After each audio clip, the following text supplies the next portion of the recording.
Fulham have an agreement in principle now with Arsenal for the signing of Emile Smith-Rowe. It would be a club record for...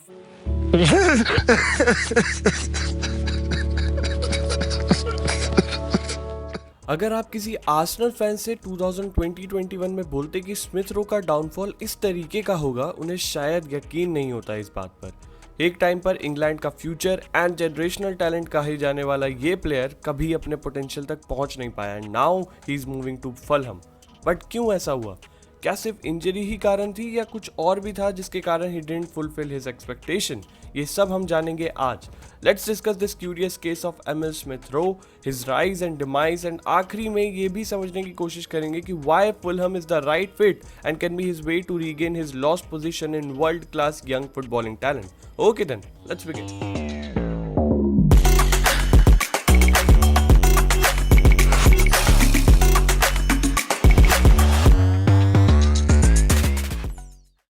Smith Rowe broke into Arsenal first team जब Arsenal fans के पास cheer करने को कुछ नहीं था। In 2021 they were finishing on 8 for second consecutive time and trust me, उस time के आर्सेनल के फनी वीडियोस कॉम्पिलेशन आज तक मेरी फीड पर आते हैं।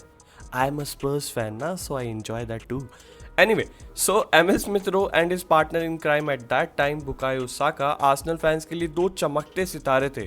For all that matter, they were content कि फ्यूचर तो ब्राइट है at least. But since that time in दोनों के पाथ काफी अलग हो चुके हैं। जहां साका को अब शाउट्स मिलते हैं to be one of the best right sided forward in the world, वहीं Smith Rowe has been stuck in mediocrity. उसके पहले दो सीजन जिसमें वो रेगुलर फुटबॉल खेला था वो था 2021 एंड 21-22। ड्यूरिंग दो season he scored 15 goals and 9 assist in all competition. हाँ, बहुत ही एवरेज स्टैट है, बट आर्सेनल की टीम के हिसाब से इट वाज गुड। सिर्फ साका एंड ओडेगार्ड ने उससे ज़्यादा ओपन प्ले चांसेस क्रिएट किए थे। He also played many games, सिर्फ 3 प्लेयर्स ने उससे ज़्यादा आर्सेनल के लिए खेला था। उसी दौरान उसने नॉर्थ लंदन डार्बी में टॉटनहम के अगेंस्ट एक गोल एंड असिस्ट प्रोवाइड किया था, जिसके कारण ही became a fan favourite for Arsenal fans overnight.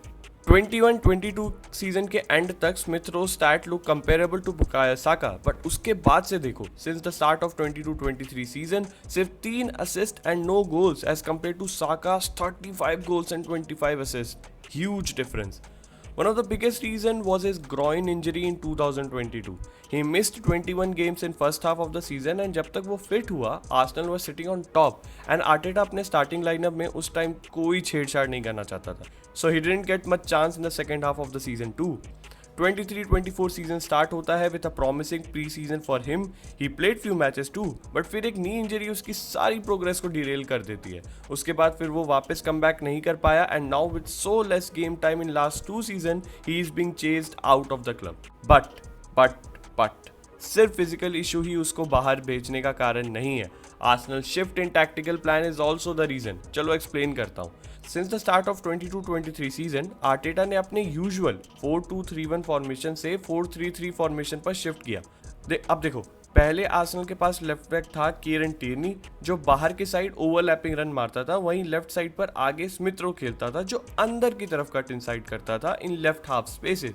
ये टच मैप देखो, you can clearly see here कि कैसे स्मिथ रो अंदर की तरफ आने का ज्यादा ट्राई करता है, but now they have actually change their system. Zinchenko was signed in 22-23 who was comfortable in playing as an inverted fullback, मतलब वो मिडफील्ड में आता था एंड वही लेफ्ट फॉरवर्ड पोजीशन पर गेब्रियल मार्टिनेली ज्यादा खेला जो ऑपोजिशन की डिफेंस को स्ट्रेच करता था and used to take the ball more wide.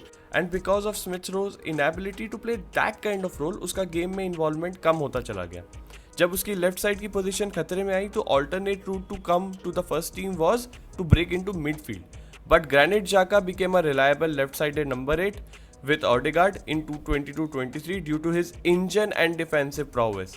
And Havertz and Declan Rice के आने के बाद उसका आना practically impossible हो गया. There is no place for him in the squad.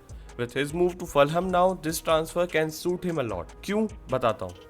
Marco सिल्वा जो कि फुलहम के हेड कोच हैं, ही यूजेस 4-2-3-1 फॉर्मेशन ओनली, जिसमें लास्ट सीजन तक Willian left sided forward position पर खेलता था और कट इनसाइड करता था। Something Smith Rowe was very good at. Thanks to his skill set वो ओवरलैपिंग रन्स की हेल्प से अपने लिए कई चांसेस क्रिएट कर सकता है। बस उसे डिफेंसिवली अपने आप को काफी बेटर बनाना होगा क्योंकि मार्को सिल्वा के सिस्टम में this is one of the requirement. This seems like a lifeline for Smith Rowe. एक सिमिलर सिस्टम जिसमें वो पहले थ्राइव कर चुका है without so much of pressure should help him make up for the lost time, but क्या वो इस मौके को भुना पाएगा? That depends on him. Arsenal fans comment में बताओ if you are happy with this transfer. हाँ जी, so that's it from our side. Do like this video and subscribe to our channel अगर आपने वीडियो यहाँ तक देखा है। We will be back with more such videos. Till then have a great day.